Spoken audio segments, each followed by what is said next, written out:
மீண்டும் அதிமுகவில் சர்ச்சையை கிளப்பினார் செல்லூர் ராஜ். செல்லூர் ராஜை பற்றி என்ன பேச போகிறேன் அப்படின்னு உங்களுக்கு நல்லாவே தெரியும். செல்லூர் ராஜ் அவர்கள் திடீரென நேற்று அவருடைய ட்விட்டர் பக்கத்தில் ஒரு பதிவு ஒன்று போடுறான்.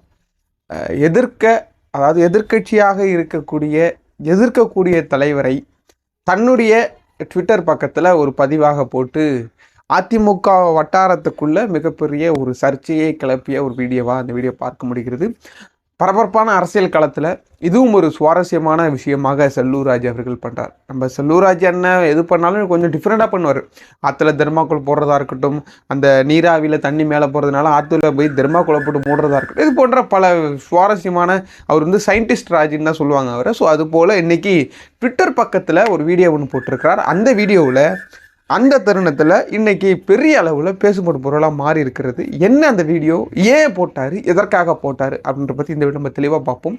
அதுக்கு முன்னாடி நீங்களும் நம்ம சேனலை சப்ஸ்கிரைப் பண்ணலாம், மறக்காமல் சப்ஸ்கிரைப் பண்ணுங்கள். அப்போ தான் இது போல் வீடியோவை என்னால் உங்கள்கிட்ட கொண்டு சேர்க்க முடியும். குறிப்பாக சயின்டிஸ்ட் செல்லூர் ராஜ் அவர்களுடைய வீடியோவெல்லாம் செய்திகளை உங்களால் ஒரு சின்ன வீடியோவை கொண்டு வந்து உங்ககிட்ட என்னால் சேர்க்க முடியும் அப்படின்னு நம்புகிறேன். வாங்க என்ன நடந்தது, எதற்காக அந்த வீடியோ போட்டார்ன்றதை பற்றி தெளிவாக பார்ப்போம். அண்ணன் செல்லூர் ராஜ் அவர்கள் அதிமுகவினுடைய மிக முக்கிய தலைவர், முன்னாள் அமைச்சர் கூட. அவர் அதிமுக உருவான காலத்திலிருந்து அந்த கழகத்தில், திராவிட கழகத்தில், அண்ணா திராவிட கழகத்தில் பயணித்த ஒரு நபர். இந்த நபர் எதிர்கட்சியாக எல்லாரையும் எடப்பாடி அவர்கள் அப்பப்போ விமர்சிச்சுட்டு போகிறது வழக்கம். எப்பயாவது ஒரு தடவை யாராவது சொல்லுவாங்க, அதை கேட்டுட்டு அப்பப்போ பேசுவார். அதே போல் தொடர்ந்து இப்போ மோடியினுடைய கூட்டணியிலிருந்து வெளியே வந்துட்டாங்க. வெளியே வந்ததுக்கு பிறகு மோடியை விமர்சிக்காமையே ஒரு 1.5 ஆண்டு காலம் ஓட்டினார். எதிர்கட்சிகள், அதாவது ஆளும் கட்சிகள் கடுமையான விமர்சனத்தை முன்வைக்க எடப்பாடி பழனிசாமி மோடி அவர்களை விமர்சிக்க ஆரம்பித்தார். இதில் என்ன இப்போ ட்விஸ்ட் வச்சிருக்கிறார் அப்படின்னு பார்த்தீங்கன்னா, இதுக்கு முன்னாடி செங்கோட்டையன் அவர்களுக்கும் வேலுமணி எஸ்பி இந்த மாதிரி தங்கமணி அவர்கள்லாம் என்ன பண்ணுறாங்கன்னா, பிரிஞ்சு போக போகிறாங்க, இல்லை அதிமுக தலைமை வேறொரு தலைமை உருவெடுக்க போகிறது அப்படின்ற மாதிரிலாம் பேச்சுகள் உலாவ அந்த தருணத்தில் அது எல்லாமே முற்றுப்புள்ளி வைக்கப்பட்டது. ஏன் அப்படின்னா, இந்த 4ஆம் தேதி அந்த தேர்தல் முடிவுகள் வெளியாகும் பட்சத்தில் இந்த போர்ட் ஆஃப் கான்டக்ட் இருக்குது, அமலில் இருக்கனால எதுவுமே பேச முடியல, யாராலையும் எதுவும் பண்ண முடியல. ஆனால் அண்ணன் என்ன பண்ணுவார், ட்விட்டர் கையில் தானே இருக்குது, சோசியல் மீடியா கையில் தானே இருக்குது, போடும் ஒரு பதிவுன்னு சொல்லிட்டு நான் பார்த்து ரசித்த இளம் தலைமுறை அப்படின்னு சொல்லி ஒரு பதிவை ஒன்று போட்டிருந்தார். ராகுல் காந்தியை புகழ்ந்து அவங்க இந்த பாஜகவோடு கூட்டணி இந்த நாடாளுமன்ற தேர்தலில் முடிந்த பிறகும் கூட யாரோட கூட்டணிக்கு செல்ல ஆயத்தமாக இருந்தாங்க அப்படின்னு பார்த்தீங்கன்னா, காங்கிரஸோட கூட்டணிக்கு செல்லுவதற்கு ஆயத்தமாக இருந்த மாதிரி சில தகவல்கள் வந்தது. இன்றைக்கி சோசியல் மீடியா பக்கமும் அதை படித்தேன். ஆனால் அது என்றைக்குமே திமுக சைடு சாஞ்சதுனால அதிமுகவுக்கு அது பேலன் கொடுக்காம போயிடுச்சு. ஸோ தேமுதிகவோடு சில கட்சிகளோடு கூட்டணி வைத்து இந்த தேர்தலில் கண்டுகிட்டு இருக்கு. ஆனால் என்ன நடக்க போகுது, இந்தியா கூட்டணி ஆட்சிக்கு அமைக்க போகிறதுன்ற மாதிரிலாம் பல தகவல்கள் வந்துகிட்டு இருக்கு. இது வரைக்கும் பாஜக 400 இடங்கள்னு சொன்ன இந்த செய்திகள் எல்லாமே அப்படியே மாறி இந்தியா கூட்டணி முழுவதும், இந்தியா கூட்டணி, கெஜ்ரிவால் விடுதலை, இப்படி எல்லாமே இன்னைக்கு இந்தியா கூட்டணியாக மாறி பெரிய அளவில் பலத்த எதிர்பார்ப்போடு காத்துக்கிட்டு இருக்காங்க இந்தியா கூட்டணி. இந்த தருணத்தில் அதிமுக தலைமையிலான அந்த செல்லூர் ராஜ்கள் போன்ற தலைவர்கள் அந்தர் பெல்ட் அடிக்க பார்க்குறாங்களோ, நம்மளுக்கு எந்த பக்கம் பதவி இருக்கோ அந்த பக்கம் போயிடணும், அப்போ தான் நம்மளுடைய சொத்து பத்தெல்லாம் காப்பாற்ற முடியும் அப்படின்ற மாதிரிலாம் யோசிக்கிறாங்களோன்ற மாதிரிலாம் செய்திகள் உலா வந்துக்கிட்டு இருக்கு. ஸோ இதை தொடர்ந்து நான் பார்த்து ரசித்த இளம் தலைமுறை என்ன நடந்த அந்த வீடியோவில் பார்த்தீங்கன்னா, அந்த வீடியோ ப்ளே பண்ணுறேன் பாருங்கள்.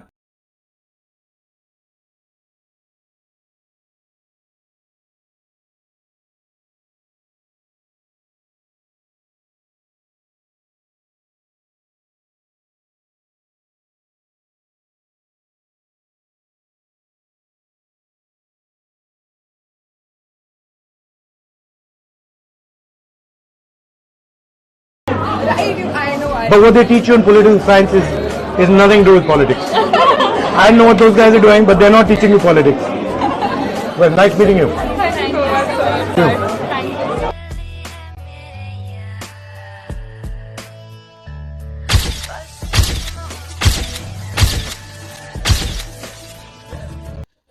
அந்த வீடியோக்குள்ள செல்லூர் ராஜ் அவர்கள் அந்த பதிவை எதுக்கு போட்டார் அப்படின்னா, அவருடைய வாயில சொன்ன கருத்து என்ன அப்படின்னா, இந்த இளம் தலைமுறைகள் எப்படி சக மனுஷர்களோடு, ஒரு முன்னாள் பிரதமரனுடைய மகன், முன்னாள் மிக பெரிய கட்சியான காங்கிரசினுடைய தலைவர், ஆனால் சக மக்களோடு, ஏழை எளிய மக்களோடு இவ்வளவு எளிமையாக பழக முடிகிறது, அவர்களோடு சேர்ந்து அதாவது அருந்த முடிகிறது. இப்படி எப்படி பண்ண முடியும்? உணவு உண்ண முடிகிறது.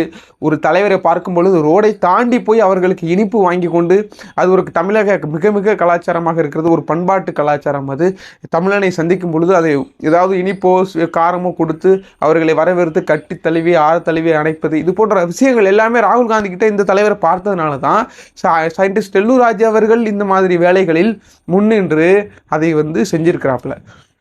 இதில் நம்ம ஆச்சரியப்படக்கூடிய விஷயம் என்னென்னா, உண்மையாகவே ராகுல் காந்தி அவர்கள் ஒரு பேசப்படக்கூடிய ஒரு தலைவர் தான். உங்கள் அப்பா என்னதான் அவர் மேலே ஏகப்பட்ட புகார்கள், இல்லத்திற்கு செஞ்ச துரோகம் இருந்தாலும் மகன் அதை சரி செய்ய நினைக்கிறாரோ அப்படின்ற மாதிரிலாம் இப்போ இருக்கக்கூடிய நபர்களும் இளைய சமுதாயங்களும் யோசிக்கிறாங்க. இன்னொரு செய்தியும் நம்மக்கிட்ட இருக்குது. ஸோ அதை அடுத்த வீடியோவில் பார்க்குறேன். பிரபாகருடன் ரகசிய சந்திப்பில் சந்தித்த ராகுல் காந்தி, இந்த வீடியோவை நான் அடுத்த நாளைக்கே ரெடி பண்ணி வச்சுருக்கிறேன். ஸோ அதில் ராகுல் காந்தியோட பற்றி நிறைய விடயங்கள் உங்கள்கிட்ட நான் பகிர்ந்துக்க கூட இருக்கிறேன். ஸோ இது எல்லாத்தையும் தாண்டி ராகுல் காந்தி அவர்களை இன்றைக்கி சயின்டிஸ்ட் செல்லூர் ராஜு அவர்கள் புகழ்ந்திருக்கிறார். இது அதிமுக வட்டாரத்துக்குள்ளே மிகப்பெரிய சலசலப்பு ஏற்படுத்தியிருக்கிறது.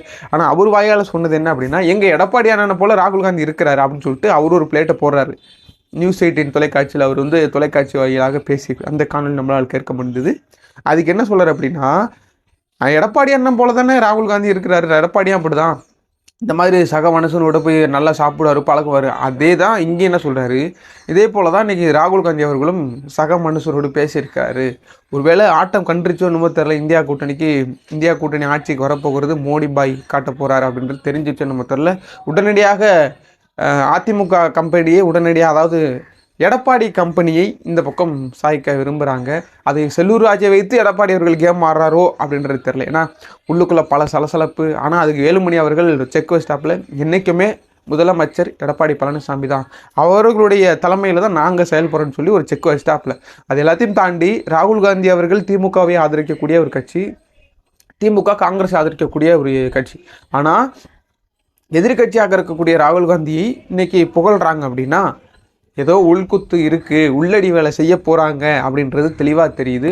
என்ன தெரிய வருது அப்படின்னா, செல்லூர் ராஜு அவர்கள் போட்ட ட்விட்டில், யாராவது காப்பாற்ற மாட்டீங்களா எங்களை, நாங்கள் தவிச்சுக்கிட்டு இருக்கோமே, வெற்றி வாய்ப்பு இல்லையே, 8 தோல்வியில் தொடர்ந்து தோத்துட்டோமே, ஸோ எங்களை யாராவது காப்பாற்ற மாட்டீங்களா, ராகுல் காந்தி போன்ற ஆட்களை ட்விட்டு போட்டால் கூட எங்களை யாராவது காப்பாற்றுவாங்க அப்படின்னு யோசிச்சாரே என்னமோ தெரியல. ஆனால் ட்விட்டர் ஒன்று போட்டு உள்ளுக்குள்ளே ஒரு சலசலப்பை ஏற்படுத்தியிருக்கிறார். இதனால் எடப்பாடி அவர்களுக்கு ஒரு கொஞ்சம் பயம் வந்திருக்கும். ஏன் சொல்ல வரேன் அப்படின்னா, இருக்கக்கூடிய அந்த 2300 அந்த நபர்கள் தான் அதிமுகன்னு சொல்லிட்டு பலரும் விமர்சிக்கிறாங்க. அந்த பொதுக்குழு சொல்லுவாங்க இல்லையா, அந்த குழுவை கூட்டி தானே பொதுச் செயலாளர் ஆகினார், எடப்பாடி கிட்ட தன்வசப்படுத்தினார் கட்சியை. அப்படிங்கும்போது இந்த 3000 பேரும் வேற எதுக்காக போயிட்டாங்க, நம்ம நிலைமை என்ன ஆகுது அப்படின்ற மாதிரி யோசிக்கிறாருன்னு தெரியல. அவருக்கு நெஞ்சோலி கூட வந்திருக்கலாம். ஏன்னா ஏன்டா இந்த மாதிரிலாம் பண்ணுறீங்க, இந்த மாதிரி பண்ணிங்கன்னா என்னை விட்டுட்டு போயிடாதீங்கடா, நான் என்னடா பண்ணுறதுன்ற மாதிரியெல்லாம் மெயின் வாய்ஸ் கேட்டிருக்கலாம். ஆனால் அதை பற்றி எது பற்றியும் கவலைப்படல. எனக்கு அவர் பிடிச்சிருக்கு, நான் போட்டேன், அவ்வளோதான். இது கட்சி சார்ந்தோலாம் கிடையாது, என்னோடய தனிப்பட்ட விருப்புன்ட்டு நான் போட்ட விஷயம் அது.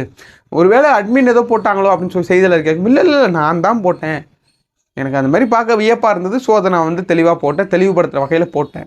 இதில் எந்த தப்பும் இல்லை அப்படின்ற மாதிரி மிக தெளிவுபடுத்தியிருக்கிறார் செல்லூர் ராஜு அவர்கள். அதிமுகவில் எடப்பாடி பழனிசாமி தவிர்த்து ஓ பன்னீர்செல்வம் இணைக்க போகிறாங்க, டிடிவி தலைமையில் வரப்போகுது, சசிகலா தலைமையில் வரப்போகுதுன்னு இந்த பேசிக்கிட்டு இருந்த தருணத்தில் திடீர்னு செல்லூர் ராஜு அவர்கள் பிளேட்டை மாற்றி ரூட்டை மாற்றி போயிருக்கிறாப்புல.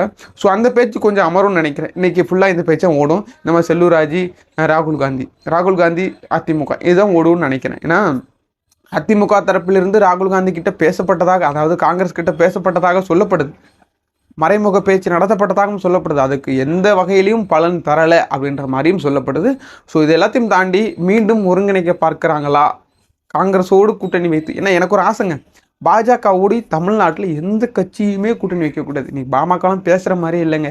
அது ஒரு பக்கம் துண்டை போடும், இன்னொரு பக்கம் கையை போடும். ஆனால் எதுக்கிட்ட போகுதுன்னே தெரியாது. டக்குன்னு லெஃப்ட்டில் ரைட்டில் மாறி ஏதாவது குழப்பி விட்டு ஏதாவது பக்கம் போய் எதுங்க அதிகமாக சீட்டு கொடுக்குறாங்களோ அங்கே போய் உட்காந்துருவாங்க பாமக. அதை பற்றி பேசுகிறது வேஸ்ட். ஆனால் பாஜக கூட எந்த கட்சியுமே கூட்டணி வைக்கல அப்படின்னா ரொம்ப சந்தோஷப்படக்கூடிய ஆள் நானும் ஒருத்தனாக இருப்பேன். இன்றைக்கி அதிமுக அவங்க தப்பு இல்லை, காங்கிரஸோட கூட்டணி வைக்கலாம், ஆனால் திமுகவோட எதிரியாக இருக்கலாம், தப்பு இல்லை. ஆனால் எதோட கூட்டணி வைக்கணுன்றதில் மிக தெளிவாக எடப்பாடி அவர்கள் இருந்தால் வரக்கூடிய தேர்தலில் அவர் ரொம்ப நன்றாக தேர்தல் சந்திக்க அவருக்கு ஒரு வாய்ப்பு கிடைக்கும் அப்படின்னு சொல்லி நான் முடிக்கிறேன். உங்களுக்கு என்ன தோணுது அப்படின்றத கீழே கமெண்ட்ல சொல்லுங்கள். செல்லூர் ராஜ் நான் தான் போட்டேன்னு சொல்லி மிக தெளிவாக சொல்லி எந்த உள்நோக்கமும் இல்லை, யாரோடும் கூட்டணியும் இல்லைன்னு சொல்லி தெளிவாக சொல்லியிருக்காரு. உங்களுக்கு என்ன தோணுது அப்படின்றத கீழே கமெண்ட்ல சொல்லுங்கள். ராகுல் காந்தியை மீண்டும் வந்து புகழ செய்கிறார் செல்லூர் ராஜ். ஒரு எதிர்க்கட்சி தலைவர், எதிர்க்கக்கூடிய தலைவர். அவரை வந்து அவரு நண்பராக இருக்கக்கூடிய மோடியை, அதாவது எடப்பாடி நண்பராக மோடியை வந்து நாடாளுமன்றத்தில் வச்சு செஞ்சவர் ராகுல் காந்தி. இன்றைக்கி அவரை புகழ்ந்து எடப்பாடி அணியினுடைய மிக முக்கிய தலைவர் வந்து இன்றைக்கி பதிவு ஒன்று போட்டிருக்கிறார். உங்களுக்கு அது எப்படி தோணுது அப்படின்ற கீழே கமெண்ட்ல சொல்லுங்கள். மீண்டும் உடைகிறதா அதிமுக அப்படின்றதோடு இந்த வீடியோ நான் முடிக்கிறேன். மற்றொரு நிகழ்ச்சியில் உங்களை வந்து சந்திக்கிறேன். அதுவரை உங்களிடம் இந்த விடைபெறுவது உங்கள் ஜோஷுவா. நன்றி, வணக்கம்.